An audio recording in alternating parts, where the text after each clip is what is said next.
जय काली माता। राधे राधे। अहिले शुक्र निच्च हुनुहुन्छ। शुक्र निच्च भएको बेलामा कस्तो फल प्राप्त हुन्छ भने जुनसुकै घरमा पनि विवाद आउन सक्छ।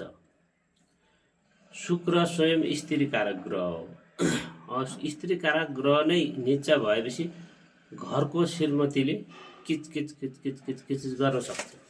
तपाईले राम्रो कुरो गरे पनि बाङ्गो बाङ्गो कुरा गर्न सक्छन्। तपाईले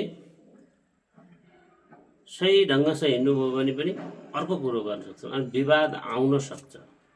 त्यस कारणले अहिले पुरुष साइलेन्ट बस्न राम्रो हुन्छ, जवाफ नदिने।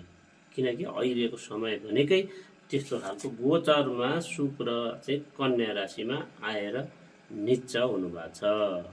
जब शुक्र उदय हुनुहुन्न, उच्च हुनुहुन्न, तबसम्म महिलाबाट तपाईलाई किचकिच आउन सक्छ। घरमा श्रीमतीसँग विवाद हुन सक्छ, श्रीमतीले किचकिच गर्न सक्छन्, राम्रो कुरो गर्दा नराम्रो हुन सक्छ। अनि तपाईले अफिसियली हिसाबमा अफिसमा काम गर्दै हुनुहुन्छ भने नि स्त्री जातिबाटै तपाईलाई अलिकति किचकिच आउन सक्छ, दबाब आउन सक्छ। विभिन्न कुराहरू शुक्र निच्च भएको बेला आउन सक्छ। तर स्त्री कारक ग्रह भएको कारणले गर्दाखेरि महिलाबाट चाहिँ अलि विवादहरू आउन सक्छ। त्यो चाहिँ शुक्र नै स्वयं स्त्री कारक ग्रह भएको कारणले शुक्रले दिने फल चाहिँ त्यो हो।